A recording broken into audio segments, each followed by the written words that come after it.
Өлкө жана облус аймактарынан алынган жаңылыктар топтому менен эфирде Алтын бешик маалымат программасы. Студияда Айсулуу Абдилаким кызы, саламатсыздарбы? Алгач жаңылыктардан кыскача. Улуттук коопсуздук мамлекеттик комитетинин төрагасы Камчыбек Ташиев Баткен облусуна иш сапары менен келди. Кыргыз-Араб экономикалык кызматташтыгы жаңы демге ээ болду. Эмгек социалдык коргоо жана миграция министри Кудайберген Базарбаев Баткен облусуна болгон иш сапарынын алкагында кыргыз-тажик чек ара окуясында жабыркаган жарандар менен жолугушту. Улуттук коопсуздук мамлекеттик комитетинин төрагасы Камчыбек Ташиев Баткен облусуна иш сапары менен келди. Бүгүн Баткен районундагы чек ара бөлүктөрүн кыдырып, андагы аскер кызматкерлерине түзүлгөн шарттарды көрүп чыкты. Ошондой эле чек ара айылдарындагы калыбына келтирүү иштеринен кабар алып, жергиликтүү жашоочулар менен жолугушту. УКМКнын башчысы жеринде жарандардын маселелерин угуп, алар менен көйгөйдү чечүү маселесин талкуулады. Кененирээк кесиптешим Мингүл Көчөрөв айтып берет. Улуттук коопсуздук мамлекеттик комитетинин төрагасы Камчыбек Ташиев күч түзүмдөрүнүн кышкы мезгилге даярдыгын текшерип, чек ара коопсуздугун камсыздоо маселесин талкуулоо максатында Баткен облусуна иш сапары менен келди. Кечээ 12 декабрда Лейлек районуна жана Сүлүктү шаарына барып, курулушу жүрүп жаткан объектлер менен таанышып, жашоочулар менен жолугушса, бүгүн Баткен районундагы чек ара бөлүктөрүн кыдырып, андагы аскер кызматкерлерине түзүлгөн шарт менен таанышып чыкты.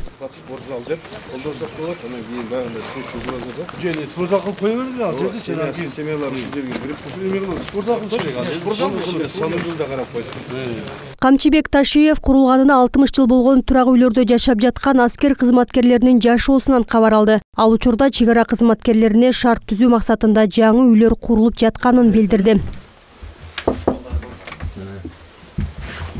Үйлөсү ушундай шарттарда жашоодо жолжуган. Саламат, кандайсыңар? Улум, жакшыбы? Келип койгула. Ой, красавица. Жакшысыңбы? Кана атаң апаң? Жумуштабы? Ооба, жумушта. Канча класста окуйсуң? 3-класста окуйм. 3-класста? Сенчи? 7-де? Жакшы. Үйгө жылуу элеби? Ооба, жылуу. Жакшы, жылуу болсун, а? Кудай берсе, тигил үй бүтсө, шарт түзүлөт жолдо. Мунун баары бузулат. Ошо үйдүн баарысын оска. Жаңы үй беребиз. Макулбу жакында? Жаңы үй беребиз. Жакшы болду, жакшы кызмат. Иш сапардын алкагында Камчыбек Ташиев чек ара кызматкерлери үчүн салынып жаткан үйлөрдүн курулушу менен таанышты. Бул 32 батыр. Бул 48. Бул да 4 этаж болот. Бул да 4 этаж. Бул да 4 этаж болот. Өзүңөргө жакшы белгилүү болгондой, ушу Баткен облусунда биздин чек ара кызматкерлеринин чоң тобу бар. Ошол чек ара кызматкерлерине ушуга чейин үй жайы боюнча, жашоо шарттары боюнча көп көңүл бурулбай келген. Урматтуу президентибиз Садыр Кожоевичтен түздөн түз берген тапшырмасы негизинде мына ушул үйлөр курулуп атат азыркы күндө. Бул үйдүн жанына дагы бир үй салына турган болуп атат. Андан кийин дагы 3 үй бул жерге курула турган болуп атат. То есть ушул жердеги офицерлердин алардын үй бүлөлөрүнүн жашоо шарттарын толук бойдон жакшы шартка бурууга мүмкүнчүлүк түзүлүп атат. Мунун баардыгы мамлекеттик бюджеттен салынып атат. Качан пайдаланууга берилип калышы мүмкүн? Буну биз өтө тездик менен жумуштарды жүргүзүп атабыз. Буюрса ошо бир 2-3 айдын ичинде баардыгы ошо үйлөрүнө кирип калат деген ойдобуз. Ошондой эле УКМКнын башчысы аскер бөлүктөрүндөгү жоокерлер менен аларга түзүлгөн шарттар тууралуу сүйлөшүп, түштөнүү учурунда жоокерлер менен биргеликте тамактанды. Бүгүнкү күндө чек ара кызматкерлерине көңүл өтө жакшы бурулуп атат мамлекет тарабынан. Камсыздоо жагын дагы карап атабыз. Азыр ар бир войсковой частьтарга, бөлүктөргө барып, заставаларга барып, отрядтарга барып, өзүм ар бири менен таанышып, көрүшүп чыгып атамын. Бул ошол президентибиз айтты эле, ошо ар бир солдат менен барып сүйлөшүп, эмне керек? Ошол кийим кечесинен баштап, тамак ашынан баштап, керектүү жарактардын баардыгын даярдап берүү боюнча милдетти койгон. Ошол милдетти аткаруунун негизинде мен ошол бүт баарын кыдырып келе жатамын. Буюрса, көптөгөн жумуштар ушул жакынкы бир 5-6 айда аткарылып бүтөт деген ойдомун. Мындан сырткары ал чек ара айылдарындагы калыбына келтирүү иштеринен кабар алып, жергиликтүү жашоочулар менен жолугушту. Жеринде жарандардын маселелерин угуп, алар менен көйгөйдү чечүү маселесин талкуулады. Урматтуу президентибиз Садыр Кожоевич менен ата экече мурдакы экөө сүйлөшүп, 3-4 күн баткен жергесин баарын кыдырып, өз көзү менен көрүп, карап билип, иш кандай болуп атат, жакшыбы, жаманбы, элден дагы кандай суроо талабы бар, эмне жакшы болуп атат, эмне жаман болуп атат, ошону бир сыра өзүң билип көрүп кел деп мага тапшырма менен жөнөттү. Жакшы болот экен. Кудай кааласа атасын ордун басат, а? Молодец. Кел. Жардам беребиз. Ошондой эле соңку кыргыз-тажик чек ара окуясында жакындарын жоготкон жана турак үйлөрү өрттөнгөн жарандар менен жолугушуп, алардын маселесин укту. Бизде эч ким жамандык көрбөсүн, мына бияка тынчылык болсун, аманчылык болсун. Амин. Белгилей кетсек, УКМКнын башчысы Баткен облусуна 2 күндүк иш сапары менен келген. Иш сапар алдыда Жалал-Абад, Талас облустарында да улантылат. Миңгүл Көчөрова, Жыргал Абдижалил уулу, Алтын бешик жаңылыктары. Министрлер кабинетинин төрагасы Акылбек Жапаров Бириккен Араб Эмираттарына болгон жумушчу сапарынын алкагында Абу-Даби Developmental Holding компаниясынын башкы директору, башкаруучу директору Мухаммед Хасан Аль-Сувейди менен жолугушту. Жолугушуунун жүрүшүндө тараптар эки өлкөнүн экономикасынын негизги тармактарын, анын ичинде тамак-аш жана айыл чарба, авиация, каржы кызматтары, саламаттыкты сактоо, өнөр жай, логистика, кыймылсыз мүлк, туризм жана мейманкана бизнеси, транспорт жана энергетика тармагын камтыган маселелердин кеңири чөйрөсүн талкуулашты. Министрлер кабинетинин башчысы Кыргыз Республикасы стратегиялык жактан Евразия континентинин борборунда ыңгайлуу жайгашып, ал эми транспорттук коммуникациялык долбоорлорду ишке ашыруу абдан келечектүү жана маанилүү багыттардан экендигин белгиледи. Кыргыз-Араб экономикалык кызматташтыгы жаңы демге ээ болду. Мунун далили катары интенсивдүү өз ара сапарлар, бизнес форумдар жана ишкер жолугушуулар. Анын ичинде Кыргыз Республикасында 100 миллион АКШ доллары уставтык фонду менен биргелешкен холдинг компаниясын түзүү жөнүндө макулдашуу саналат. Эки өлкөнүн бизнес чөйрөлөрү жеке байланыштарды түзүп, кызматташуунун келечектигин талкуулашты. Соода экономикалык өз ара аракеттенүүнү активдештирүү боюнча конкреттүү кадамдар белгиленди. Бул тууралуу Кыргыз Республикасынын Министрлер кабинетинин төрагасы, Кыргыз Республикасынын президентинин администрациясынын жетекчиси Акылбек Жапаров Абу-Даби шаарында Бириккен Араб Эмираттарында өткөн экономикалык кызматташуу боюнча биргелешкен өкмөттөр аралык Кыргыз Эмират комиссиясынын 2-чи пленардык жыйынында билдирди. Министр кошумчалаганда 2019-2021 жылдар аралыгында Кыргыз Республикасынын Бириккен Араб Эмираттары менен соода жүгүртүүсү 2,9 эсеге, анын ичинде экспорт 5,4 эсеге, ал эми импорт 10,2 эсеге өскөн. Эмгек социалдык коргоо жана миграция министри Кудайберген Базарбаев Баткен облусуна болгон иш сапарынын алкагында Кыргыз-Тажик чек ара окуясында жабыркаган жарандар менен жолугушту. Жолугушууда жергиликтүүлөрдүн алабалы суралып, алардын сунуш пикир көйгөйлүү маселелерин жеринен угуп чечүү аракеттери көрүлөрү айтылды. Кененирээк кийинки материалда. Эмгек жана социалдык коргоо министрлигинин министри Базарбаев Кудайберген Базарбаевич Маалым болгондой 14-17 сентябрь күндөрү тажик агрессорлору тарабынан куралдуу кол салуу болуп, оор жоготуулар менен кошо турак үйлөр, социалдык объектилер талкаланган. Мындан улам Баткен районундагы жабыркаган айыл тургундары менен министр Кудайберген Базарбаев жолугуп, алардын көйгөйлөрүн жеринен угуп чечүүгө жардам берерин айтты. Баткен облусу боюнча 12 видин жарандарыбыз бар. Ошондо 12 жаранга үлүсүнө биз 1 миллион сомдон 12 миллион сом төлөп бергенбиз. Экинчи чагысы жана ошоки согуш учурунда кандай бир жаракаттарды алса, жеңил болобу, орто болобу, же оор болобу, ошонусуна жараша бүгүнкү күндө биз өкмөт 300 миң сом, 200 миң сом жана 100 миң сом мат помощь катары биз берип атабыз. Бүгүнкү күндө биз 10 үйлөгө бердик, 10 үйлөгө бердик. Эне кийин калгандарын дагы биз карап атабыз.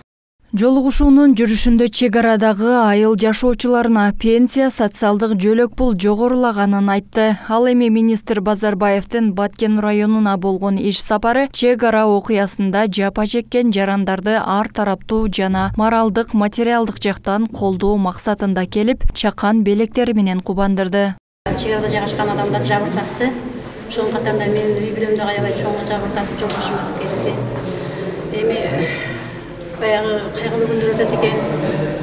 Башыбызга турганга өзүбүз акырында мен күнөт экенбиз. Мына мен ыраазы болгон жерим, мына ушу жагы үйдө иштеп аткан жетекчилер, биз баягы кайгыга малынып эле кыйналып отуруп калганбыз. Анан телефон номерлорубузду алып, бизге кичине жетекчилик тарабынан келгиле, мондай акча кагыла силерге жардам берелик деп камсыздап бизге берген аябай сүйүндүк. Жакында ушу артынан жолдошум артынан ушу жетекчинин аркасынан 1 миллион акча каралат деп документтерди тапшырдык. 2 жумага жеткен, 2 жумадан бир аз өтүп туруп бизге баягы акчалар түшө баштады. Алдык, эми жакшы керектүүсү жумшайды деп. Кудайберген Базарбаевдин иш сапары алгач Лейлек районунан башталып, андан соң Баткен районунда болду. Эскерте кетсек, Эмгек министрлиги тарабынан Баткен облусу боюнча 1 миллиард 600 миң сом, анын ичинде Баткен району боюнча 540 миллион, Лейлек району боюнча 390 миллион сом өлчөмүндө социалдык төлөмдөр каржыланган, деди министр. Айсулуу Абдилакем кызы, Ырыскелди Азамат уулу, Алтын бешик жаңылыктары.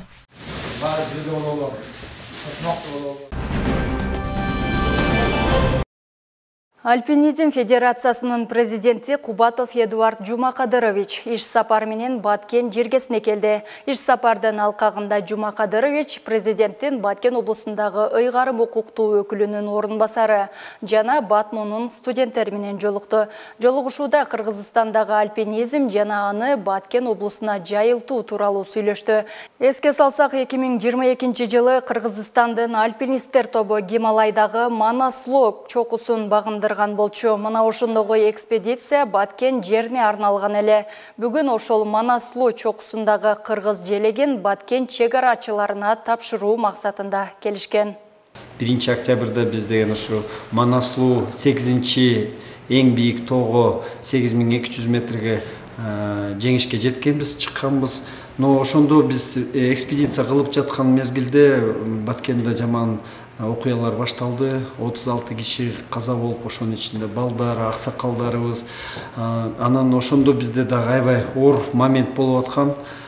Бизде кээ бир балдарыбыз, курама командабыздын балдарыбыз кетелик, Баткенге барайлык, экспедицияны таштайлык деген сөздөр болуп аткан. Ошондо бир чечимге келдик элек. Манаслоо чокусуна жетсек, жеңишке жетсек, биз жеңишибизди Баткенге арнайбыз деп. Ошо 1 октябрда биз 6 альпинист, Кыргызстандан келген альпинист жеңишке жеттик 8200 метрде. Ошондо желекти көтөрүп, желегибизди, жеңишибизди Баткенге, Баткендин ушундай батыр элине, биздин жоокерлерге арнаганбыз. Ошон үчүн көтөрүлгөн желекти, Манаслоодо көтөрүлгөн желекти азыр Баткенге алып келдик. Ошо Баткенди бүгүн буюрса Баткендин жоокерлерге, чек арада турган, бизди сактап калган жоокерлерге бүгүн расмий туурасында тапшырабыз. Кыргызстанда 10 айдын жыйынтыгы боюнча орточо айлык акы 25.390 сомдо чакан ишканаларды эсепке албаганда түздү. Бул тууралуу экономика жана коммерция министрлигинин басма сөз кызматынан билдиришти. Маалыматка ылайык, эмгек акы 27,9 өскөн. Ал эми реалдуу сумма инфляцияны эске алганда 14,5% өскөн. Инфляциянын деңгээлин мүнөздөгөн керектөө бааларынын индекси 113,5% түздү. 2022 жылдын январь-ноябрь айлары өткөн жылдын декабрына салыштырмалуу инфляциянын орточо жылдык деңгээли 2022 жылдын январь-ноябрь айлары 2021 жылдын январь-ноябрына карата 115% түздү.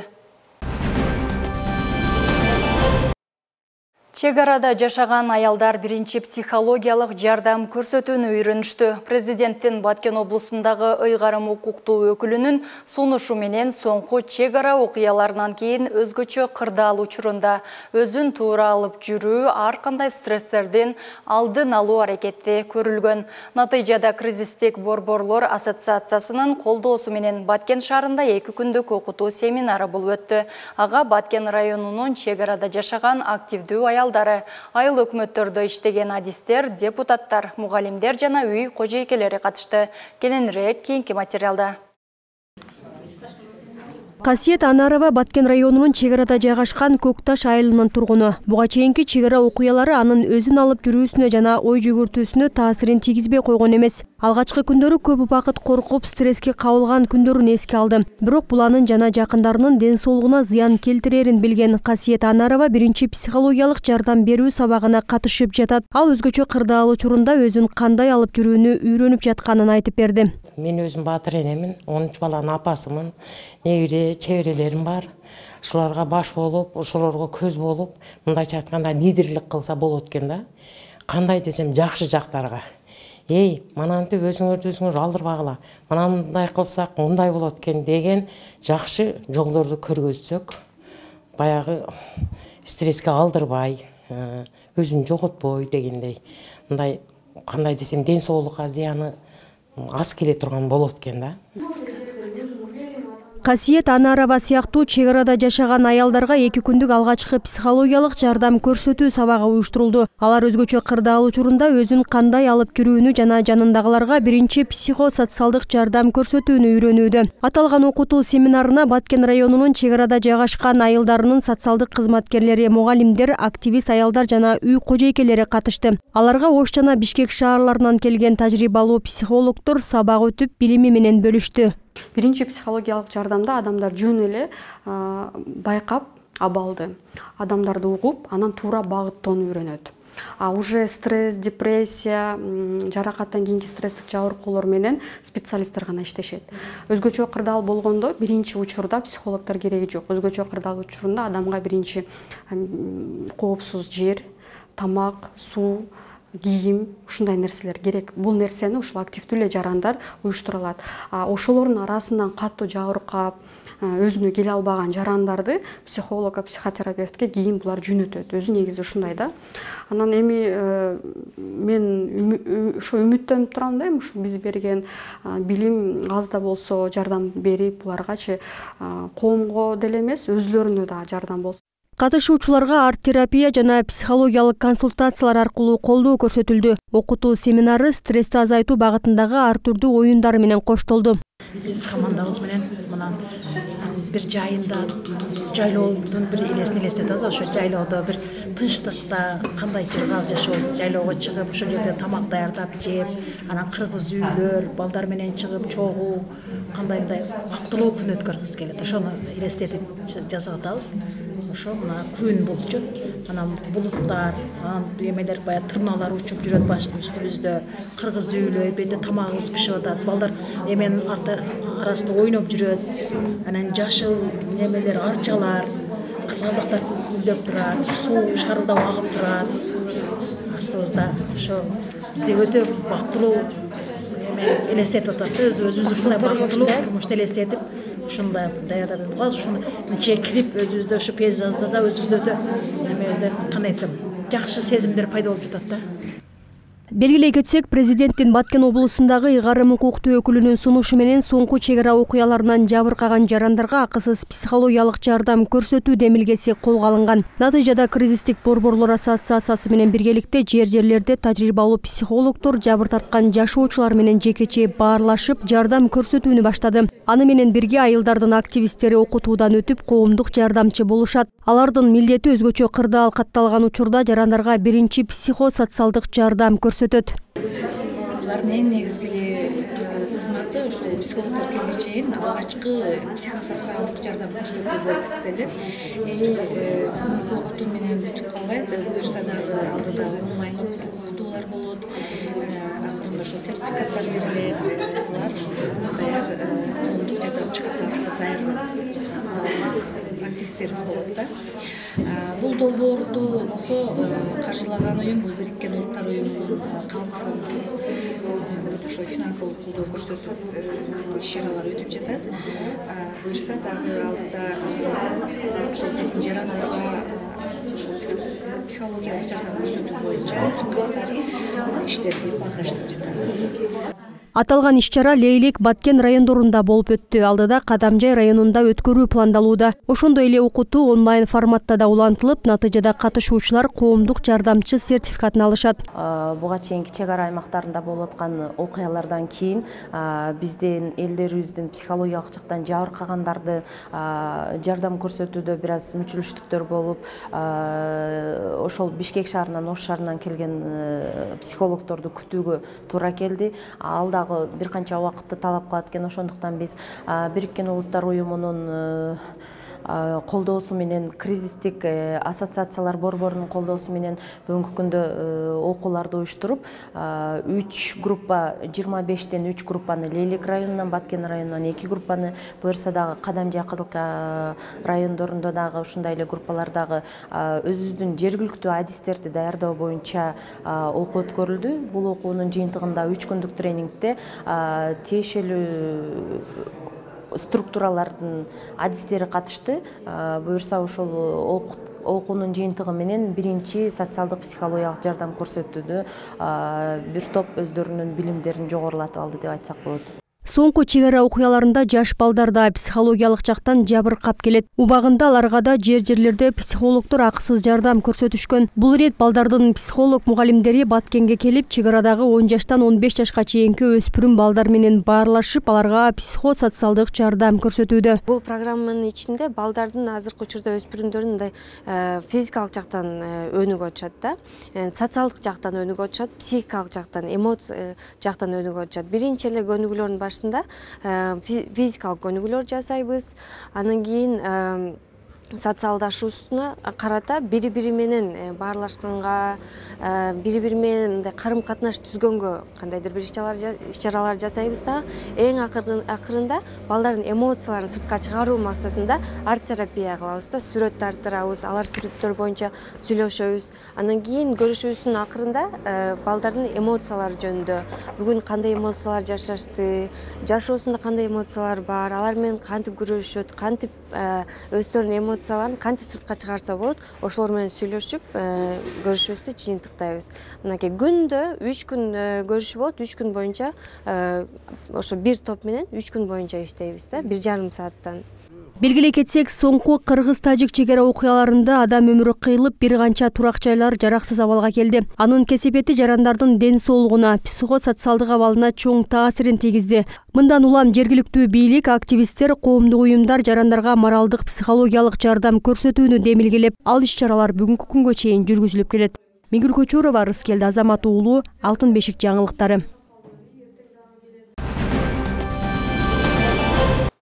Баткенде минералдык жер семирткичтерди аткезчилик жол менен ташуу фактысы аныкталды. Бул тууралуу Улуттук коопсуздук мамлекеттик комитетинин басма сөз кызматынан билдиришти. Маалыматка ылайык УКМКнын Баткен облусу боюнча башкармалыгы тарабынан аткезчиликке каршы күрөшүү боюнча ыкчам издөө иш-чараларынын жүрүшүндө Акыбаевдин башкаруусунда мамлекеттик номурлуу жүк ташуучу уна 30 тонна карбамид минералдык жер семирткич менен коңшу тарапка алып өтүүгө аракет кылган учурда кармалган. Айдоочунун айтымында ал бул жүктү Чүй облусунун Соклук районунун Шопоков шаарында жайгашкан кампалардын биринен Баткен облусунун Лейлек районунун Кулунду айылына алып келген.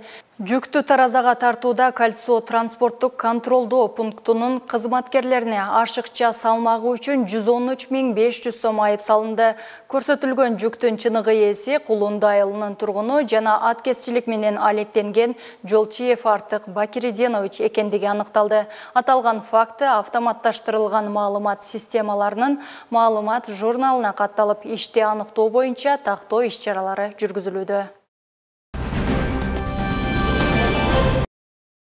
2022 жылдын январ-ноябрь айларында 323 миллиард сомдук айыл чарбасынын дөң продукциясы өндүрүлгөн. Бул тууралуу экономика жана коммерция министрлиги кабарлады. Ведомствонун маалыматына караганда 2021 жылдын ушул мезгилине салыштырмалуу реалдуу өсүү темпи 106,4% түздү. 2022 жылдын 10 ноябрына карата айыл чарбасын каржылоо долбоорунун алкагында коммерциялык банктар тарабынан республиканын 8231 айылдык товар өндүрүүчүлөрүнө жалпы суммасы 4 миллиард 642,1 миллион сом жеңилдетилген насыялар берилген. Чүй облусунун Аламөдөн районунда окуучулар арасында корч респиратордук вирустук инфекция жана сасык тумоонун күчөшүнөн улам 6 мектеп карантинге жабылды. Бул тууралуу билим берүү министрлигинен билдиришти. Ал эми кыш мезгилинде аба ырайы төмөндөшүнөн улам дарыгерлер сасык тумоо жана вирустук инфекциялардан этияттык болууга чакырат. Баткен шаарында окуучуларга атайын жарык чагылдыруучу тасмалар тартылды. Бул тууралуу Баткен облустук ички иштер бөлүмүнүн жол кыймылынын коопсуздугун камсыздоо бөлүмүнүн инспектору Бектемир Мамытов билдирди. Маалыматка караганда азыркы учурда таң эрте жана кечке маал караңгы болуп, окуучулар үчүн жол кооптуулугу бар. Аба ырайынын кескин өзгөрүүсүнөн айдоочулар үчүн тоскоолдуктар жаралып жатат. Айрыкча мектепке бара жаткан жана мектептен кайткан учурда окуучулар жол кырсыгына кабылбашы үчүн жарык чагылдыруучу атайын каражаттар таркатылууда. Бул жарык чагылдыруучу каражаттар окуучулар жолдон өтүү учурунда айдоочуга 50-100 метр аралыкта көрүнөт. Негизинен кенже класстын окуучуларына таркатылып жатканын айткан. Аялзат кризистик борборуна жыл башынан бери 756 аял кайрылган. Бул тууралуу кабар агенттигине өткөн маалымат жыйынында Бишкек шаардык мэриясынын социалдык өнүктүрүү департаментинин директорунун орун басары Лариса Губина билдирди. Анын айтымында борбор Бишкек шаарында жалгыз болуп саналат. Анын айтымында борбор Бишкектеги жалгыз гана баш паанек эмес. Документтерди калыбына келтирүү, балдарды мектепке чейинки мекемелерге жана мектептерге каттоо, социалдык паспортту каттоо сыяктуу социалдык колдонуу кызматтарын көрсөтөт. Жыйынтыгында директордун орун басары борбор калаада оор кырдаалга туш келген балдар үчүн 2 борбор бар экенин кошумчалады. Эске салсак, 2021 жылдын 24 февралында үй бүлөлүк зордук зомбулукка кабылган балдары бар аялдар үчүн Аялзат 1 кризистик борбору ачылып, эне жана балага 60 орунга ылайыкталган. Кадамжай районуна караштуу Совет айылындагы Радничок хан балдар бакчасы Совет айыл өкмөтүнүн жардамы менен толук кандуу оңдоодон өткөрүлдү. Бул тууралуу маалыматты аталган бала бакчанын башчысы Элмира Абдулаева билдирди. Балдардын жолу, имараттын чатыры, дарбаза дубалдары жаңыланып, заманбап терезе эшиктер, буу менен жылытуу системасы, ысык суу орнотулду. Кабарларды спорт жаңылыктары менен улантабыз. Бишкекте 14-15 декабрда президент Садыр Жапаровдун катышуусунда салтка айланган Мурас достук турнири өтөт. Кыргыз футбол бирикмесинин билдиришкендей, Газпром балдарга спорт комплексинде Арча бешик жана Кааба Улуу Кожомкул атындагы спорт ордосунда өтүүчү спорттук иш-чарага 16 команда катышат. Турнирдин максаты сергек жашоо образын жайылтуу, өлкөдө футзалды популяризациялоо жана коомдун түрдүү катмарынын өкүлдөрүнүн ортосунда достук жана расмий эмес мамилелерди өнүктүрүү. Оюндар КТРК спорт жана ЛТР телеканалдарынан түз алып көрсөтүлөт. Эске салсак, иш-чара Кыргыз футболдук союзунун жана Кыргыз Республикасынын президентинин администрациясынын демилгеси менен уюштурулган. Жалал-Абад, Ош жана Баткен облустарынын 50 жаштан жогорку 70ке чейинки аялдар арасында волейбол боюнча Энилер лигасы салтуу түрдө уюштурулуп келет. Кезектеги спорттук оюн Баткен облусуна жетип, Кызыл Кыяш шаарында 3 Дубандан келген Энилердин волейбол боюнча кызуу беттеши жүрдү. Кыргызстанда волейболдук энелер лигасы 2017 жылда түзүлгөн. Андан бери түштүк региондар арасында мелдеш жыл сайын өткөрүлүп келет. Шаардагы номер 6, 4 жана 2 орто мектептеринин базасында волейбол боюнча 50 жаштан жогорку айымдар арасында энелер лигасы өттү. Спорттук мелдеште Кыргыз Республикасынын президентинин Баткен облусундагы ыйгарым укуктуу өкүлү Алимбаев колдоп берген. Жалал-Абад, Баткен, Ош областынын 50ден жогорку 70ке чейинки аялдардын ортосунда волейбол боюнча лига өткөрүп келебиз. Ошо Ош областында өттү, Ош шаарында өттү, Апшыратада өттү, азыр мына Баткен областынын Кызылка шаарында өтүп жатат.